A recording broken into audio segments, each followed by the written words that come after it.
Hello friends, स्वागत है आप सभी का मेरे चैनल पर। आज के इस वीडियो में मैं आप लोग के साथ में नायरा स्टाइल कुर्ती की कटिंग एंड स्टिचिंग शेयर कर रही हूँ, जिससे कि मैं जॉर्जेट के फैब्रिक से बनाऊंगी। यहाँ पे ये वर्क वाला फैब्रिक है जिसमें कि सीक्वेंस वर्क है। वो 1 मीटर मैंने फैब्रिक लिया है और ये है प्लेन जॉर्जेट का फैब्रिक जैसे कि 5 मीटर्स लिया है। इससे हम कुर्ती प्लस प्लाजो बनाएंगे और ये लाइनिंग का फैब्रिक है जो कि 4 मीटर है, जो कुर्ती में और प्लाजो में हमारे काम आएगा। तो सबसे पहले हम टॉप पार्ट कट करेंगे इसके लिए। तो ये लाइनिंग वाला फैब्रिक जो है मैंने रख लिया है इस तरह से। 4 फोल्ड में ये फैब्रिक है, यहाँ पर आप देख सकते हैं। ये 4 फोल्ड में मैंने इस तरह से रख लिया और जितनी मुझे लेंथ चाहिए उतनी मैंने ले ली है। तो लेंथ मुझे तैयार चाहिए है 15.5 इंच, 1 इंच ज़्यादा यानी कि 16.5 इंच फैब्रिक की लंबाई मैंने रख ली है और ये तैयार होकर 15.5 इंच आ जाएगा। अब देखिए मैं लूँगी शोल्डर। तो मेरे जो फुल शोल्डर है वो 7.5 इंच है। यहाँ पर मैं बैक नेक रखने वाली हूँ 7 इंच, तो मैं इसमें 1 इंच कम कर दूंगी यानी कि 6.5 इंच पर मैं निशान लगा रही हूँ। बैक नेक मेरा 7 इंच रहने वाला है। अगर आप छोटा रखेंगे तो आप जितना आपका फुल शोल्डर है उतना ही रखिएगा। यहाँ पर आर्म होल मैं रख रही हूँ 8.5 इंच। आप जितना भी रखते हैं उतना आप रख सकते हैं, या फिर जो भी आपका चेस्ट है उसका चौथा भाग कीजिए और उसमें से -1 कर दीजिए। जैसे मेरा 38 इंच चेस्ट है तो 9.5 इंच उसका चौथा भाग आएगा, उसमें से 1 इंच माइनस करूँगी तो 8.5 इंच आ जाएगा। इस तरह से मैंने आर्म होल ले लिया है और ये लाइन खींच ली है। अब देखिए 38 इंच का चौथा भाग 9.5 इंच प्लस 1 इंच लूजिंग के लिए ऐड करूँगी और यहाँ पर फिटिंग का निशान लगाऊंगी। 1.5 इंच से 2 इंच आप मार्जिन ले सकते हैं एक्स्ट्रा, तो यहाँ पर 1.5 इंच का मार्जिन ले रही हूँ। अब देखिए कमर है मेरी 32 इंच, उसका चौथा भाग हो जाएगा 8 इंच प्लस 1 इंच लूजिंग मैं ऐड करूँगी, तो 9 इंच पर मैं एक निशान बना लूँगी यहाँ पर इस तरीके से। और उसके आगे देखिए यहाँ पर फ्रंट और बैक दोनों में ही मैं 1 इंच का डार्ट देने वाली हूँ, तो यहाँ पर 1 इंच हम उसका लेंगे। तो यहाँ पर 1 इंच एक्स्ट्रा लेंगे डार्ट के लिए और उसके आगे हम 1.5 इंच मार्जिन जो हम ले रहे हैं, हमने जैसे चेस्ट में 1.5 इंच लिया वैसे हम यहाँ पर भी 1.5 इंच मार्जिन ले लेंगे। इस तरीके से निशान हो चुके हैं। अब स्केल से हम इन निशानों को मिला लेंगे। अब यहाँ पर 1/2 इंच शोल्डर डाउन करेंगे, तो यहाँ पर देखिए 1/2 इंच पे मैं निशान लगाऊंगी। उसके बाद बैक आर्म होल का निशान हमें लगाना है, तो बैक आर्म होल का निशान हम 1.5 इंच पर लगाएंगे। तो यहाँ पर 1.5 इंच पर मैं निशान लगा लूंगी। अब देखिए ये जो आर्म होल की लेंथ है उसका हाफ हमें लेना है, यानी कि सेंटर हमें लेना है। जो हमने शोल्डर डाउन किया था उसके नीचे से यहाँ पर इस तरीके से एक लाइन बना लेंगे और इस लाइन को कम से कम हम 1/2 इंच चौड़ा बनाइएगा। अब यहाँ से देखिए बाहर के साइड से हम बैक आर्म होल का निशान दे देंगे इस तरीके से। जिस तरह से मैं आपको आर्म होल का निशान लगाना बता रही हूँ, ऐसे अगर आप लगाते हैं तो आपका कोई सिलवटे आपके आर्म होल के पास नहीं जमा होगी। अब देखिए 1 इंच पर मैं निशान लगाऊंगी फ्रंट आर्म होल के लिए और अब इन निशानों को हम मिला लेंगे। तो इस तरीके से फ्रंट आर्म होल का भी निशान हमारा लग चुका है। अब नेक विड्थ लूँगी मैं, तो नेक विड्थ मैं रखने वाली हूँ 2.5 इंच। यहाँ पर 2.5 इंच पर मैं एक निशान लगाऊंगी। अभी मैं नेक कट नहीं करूँगी, अभी सिर्फ मैं शोल्डर लाइन को नेक विड्थ से मिला लूँगी इस तरीके से। और नेक जो है मैं बाद में जब स्टिचिंग करूँगी उस टाइम आपको बताऊँगी कैसे स्टिच करना है। अभी यहाँ पे देखिए डार्ट के लिए निशान लगाऊंगी 4 इंच पर। ऊपर से डॉट पॉइंट लूंगी जो कि 10.5 पे है, प्लस 1/2 इंच यानी 11 इंच पर निशान लगा के नीचे उसे हमें मिला लेना है और 1/2 इंच दोनों साइड निशान लगाकर डार्ट के लिए इस तरीके से तिरछा पॉइंट से मिला लेंगे। तो इस तरीके से हमें डार्ट्स लगाने हैं फ्रंट में भी और बैक में भी। अब देखिए यहाँ पर कमर के साइड 1 इंच पर मैं एक निशान लगा लूंगी और इस निशान को हमें डार्ट से मिला लेना है। अब इसके बाद में देखिए इसकी मैं पूरी कटिंग कर लूँगी। तो पहले हम बैक आर्म होल से लेते हुए पूरी कटिंग करेंगे और जो नेक विड्थ का हमने निशान लगाया था वहाँ पर हम एक छोटा सा कट लगा लेंगे और ये जो शोल्डर हमने डाउन किए थे उसे भी कट कर लेंगे। अब एक पार्ट को अलग करेंगे और फिर फ्रंट आर्म होल की भी कटिंग कर लेंगे। अब इसके बाद जो सीक्वेंस वर्क का फैब्रिक मैंने लिया था उस पर इन दोनों पार्ट्स को रख के हमें कट कर लेना है। जो बॉडी है मैं इसी से बनाने वाली हूँ। कटिंग करने के बाद में यहाँ पर नेक के लिए मैंने पेपर पेस्टिंग लिया है जो कि मैंने डबल रखा है। इस तरफ से ओपन है और इस तरफ से फोल्डेड वाला साइड है। और यहाँ पर देखिए इसकी चौड़ाई 4.5 इंच है और लंबाई मैंने ली है 8 इंच। नेक विड्थ का निशान लगाएंगे तो नेक विड्थ मैं रखने वाली हूँ 2.5 इंच। तो यहाँ पर 2.5 इंच पर एक निशान मैं लगा लूँगी और इसकी जो लंबाई है मैं रखने वाली हूँ 6.5 इंच। ये फ्रंट पार्ट के लिए है। सेम इसी तरह से बैक पार्ट भी आपको कट करना है और इसकी जो चौड़ाई है नीचे से मैं रखूँगी 3 इंच। तो यहाँ पे 3 इंच पर निशान लगाकर यहाँ पर एक बॉक्स इस तरह से तैयार कर लेंगे। बॉक्स तैयार करने के बाद में हम यहाँ पर इसका शेप दे देंगे। आप कोई भी शेप दे सकते हैं। मैं यहाँ पर हल्का सा यू शेप दे रही हूँ। आप राउंड नेक बना सकते हैं या कोई और नेक भी बना सकते हैं। अब 1-1 इंच पर मैं यहाँ पर निशान लगा लूँगी और इन निशानों को मिलाकर हमें यहाँ पर इसकी कटिंग करनी है। तो जब हम इसकी कटिंग करेंगे तो यहाँ पर ऊपर से थोड़ा सा जॉइंट रहने देंगे और फिर इसकी इस तरह से पूरी कटिंग कर लेंगे। अब देखिए मैं लेने वाली हूँ लाइनिंग का फैब्रिक और लाइनिंग के फैब्रिक के ऊपर मैं इसे इस तरह से पेस्ट कर लूँगी। तो ये फ्रंट नेक हल्का सा यू है और बैक नेक पूरा ही राउंड शेप रखा है मैंने। अब देखिए ये जो एक्स्ट्रा फैब्रिक है इसे हमें इस तरह से छोटे छोटे कट्स लगाना है और कट्स लगाने के बाद में इसे ऊपर फोल्ड करते हुए हमें स्टिच कर लेना है। तो इस तरीके से देखिए ये मैंने स्टिच कर लिया है लाइनिंग वाले फैब्रिक के साथ में पेपर पेस्टिंग। अब हम लेंगे जो हमारा लाइनिंग है अपर पार्ट का और मेन फैब्रिक, दोनों को ही सीधा हमें रखना है और पिन से सिक्योर कर लेना है। अब इसमें भी देखिए कट लगा लेंगे नेक में और यहाँ पर सेंटर से सेंटर मिलाते हुए हम उसे रखेंगे और इसे भी हम पिन से सिक्योर कर लेंगे पहले। और फिर इसके बिल्कुल किनारे से हमें स्टिचिंग करनी है। जो हमारी पेपर पेस्टिंग है उसके किनारे से हम स्टिचिंग करेंगे। जैसे मैं आपको इसका बता रही हूँ वैसे आपको दोनों नेक तैयार करने हैं और फिर थोड़ी थोड़ी सी फैब्रिक को छोड़ते हुए हमें कट कर लेना है। फिर छोटे छोटे से नॉचेस लगाएंगे और फिर देखिए इसे इस तरह से फोल्ड करेंगे।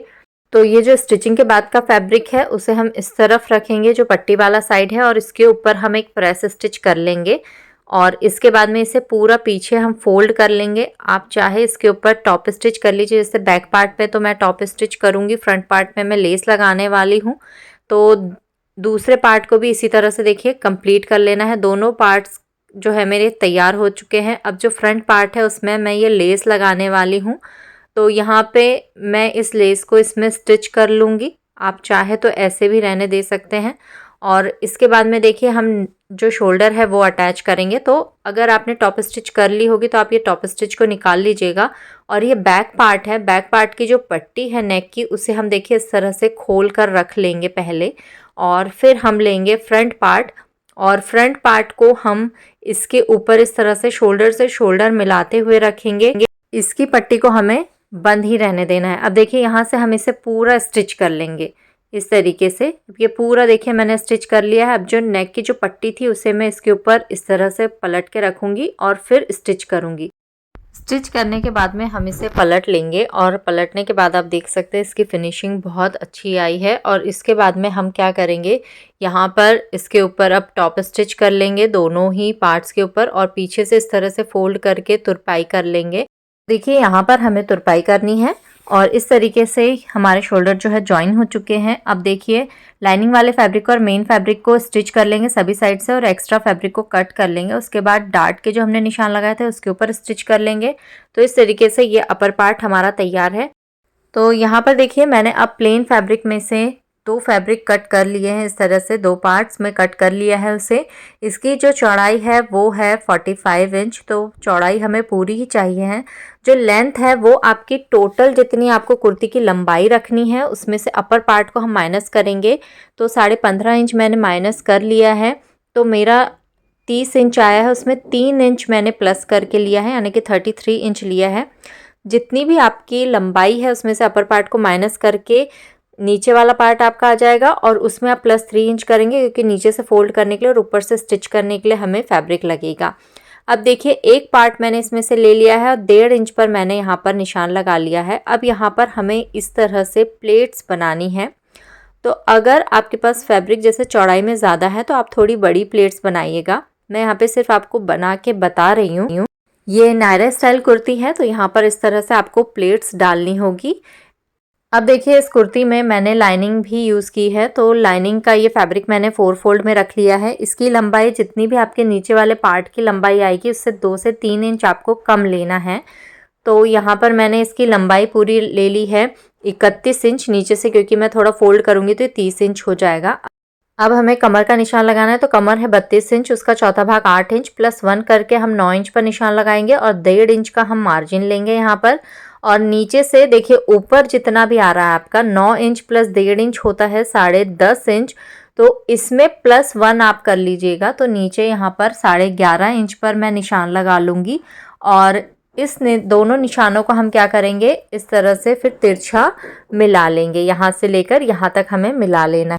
अब इसकी कटिंग कर लेंगे और देखिए ये दोनों ही पार्ट्स जो है मेन फैब्रिक के मैंने प्लीट्स बना के तैयार कर लिए हैं इस तरह से। और अब हम इसमें अपर पार्ट को जॉइन करेंगे।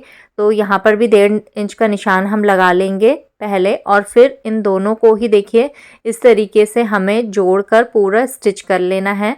आपकी जो प्लीट्स बन के तैयार होगी वो आपके अपर पार्ट के बराबर ही आना चाहिए। और देखिए अब मैं इसे इस तरह से रख के स्टिच कर लूँगी। फिर ये दूसरा वाला पार्ट मैं लूँगी यहाँ से इस तरीके से और उसके ऊपर हमें दूसरा जो पार्ट होगा वो हमें स्टिच करना है। तो इन दोनों ही पार्ट्स को इस तरह रख के हमें स्टिच कर लेना है पहले अलग अलग। अब देखिए यहाँ पर मैंने इस तरह से स्लीव इसकी तैयार की है, बहुत ही ब्यूटीफुल है और अभी बहुत ट्रेंड में है। इसका वीडियो मेरे चैनल पर अपलोडेड है, अगर आप देखना चाहते हैं तो देख सकते हैं। तो पहले हमें यहाँ पर स्लीव्स को अटैच करना होगा। उसके बाद देखिए फिटिंग का मैं निशान लगा रही हूँ। मैंने 1.5 इंच पर मार्जिन लिया था तो मैं वहाँ पर 1.5 इंच का निशान लगा लूँगी। तो स्लीव्स जोड़ने के बाद में हमें फिटिंग करना है। तो आप चाहे तो कमर तक फिटिंग का निशान रहने दे सकते हो, नीचे पूरा ओपन रख सकते हैं, लेकिन मैं इसे पूरा ओपन नहीं रखूँगी। मैं कम से कम 3.5 इंच नीचे तक इसे स्टिच करने वाली हूँ। तो फिर मैंने देखिए मेन फैब्रिक पे 1.5 इंच का निशान लगाया और फिर 3.5 इंच की लंबाई लेकर वहाँ तक निशान लगा लिया है।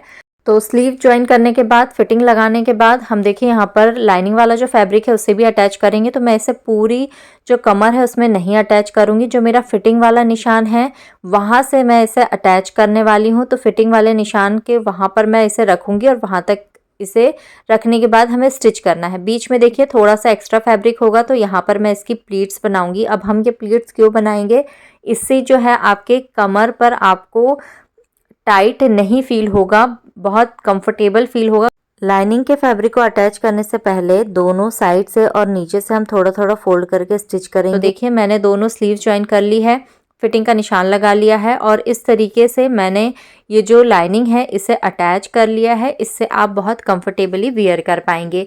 अब इसके बाद में देखिए हमें यहाँ पर स्लिट तैयार करनी है। तो यहाँ से जहाँ तक हमने स्टिच कर लिया है वहाँ से हमें इसे इस तरह से फोल्ड करना है और जैसे हम स्ट्रेट कट कुर्ती में स्लिट तैयार करते हैं या जिसे चाक कहते हैं वो तैयार करते हैं, उसे हम इस तरह से बना लेंगे। और उसके बाद में देखिए मेरे पास ये मेन फैब्रिक में से जो फैब्रिक बचा हुआ है मेरे इसमें, क्योंकि देख सकते हैं आप डिज़ाइन जो है इस तरह से सीधी खड़ी लाइंस में है, तो मुझे इसी तरीके से कट करना होगा। तो यहाँ पर 5-5 इंच की पट्टियाँ मैं तैयार कर लूँगी।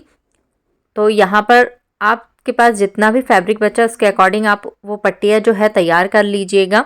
अब इस तरह से आप देख सकते हैं कि ये स्लीव मेरी तैयार हो चुकी है। यहाँ पर मैंने पूरा फिटिंग का निशान लगा लिया है, ये जो चाक है वो भी मैंने तैयार कर ली है।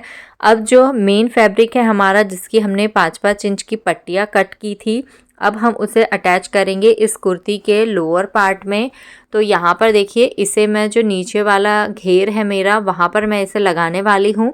तो मैं फ्रंट पार्ट में और बैक पार्ट में दोनों में ही इसे अटैच करूँगी। बिल्कुल सिंपल तरीके से देखिए इस तरह से हमें फ़ोल्ड करना है और फोल्ड करके इसके ऊपर हमें स्टिच करना है। साइड से भी हम थोड़ा फोल्ड कर देंगे। अगर आप फोल्ड नहीं भी करते हैं तो आप इसके ऊपर अगर लेस लगा रहे हैं तो आप वैसे भी रहने दे सकते हैं, लेकिन क्योंकि मैं नहीं चाहती हूँ कि कोई भी धागा वागा बाद में निकले तो इसीलिए मैं इसे पहले ही फोल्ड करके और पूरा स्टिच कर लूँगी। क्योंकि इसमें जो है थ्रेड की थोड़ी एम्ब्रॉयडरी और सीक्वेंस वर्क है तो डर होता है आगे जाके उसका खुलने का। तो इसीलिए मैं यहाँ पर देखिए पूरा फोल्ड करते हुए अच्छे से इसे पूरा स्टिच कर लूँगी, फ्रंट घेर में भी और बैक पार्ट के घेर में भी। उसके बाद में मैं लगाने वाली हूँ इसके ऊपर लेस। तो मैं लेस भी फ्रंट पार्ट में और बैक पार्ट में पूरे में लगाने वाली हूँ।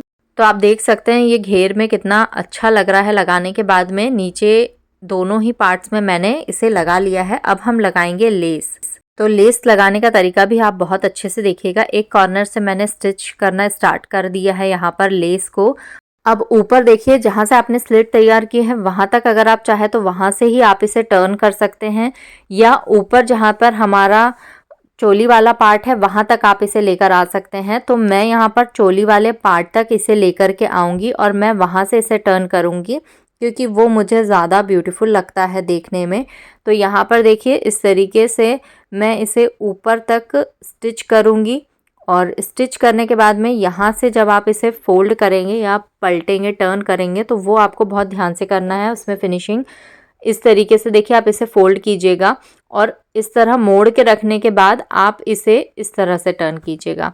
तो यहाँ पर आप क्या करेंगे, पहले पूरा इसे स्टिच करेंगे यहाँ कॉर्नर तक, जहाँ तक आपका चोली वाला पार्ट है वहाँ तक पहले आप इसे सीधा स्टिच कर लीजिए।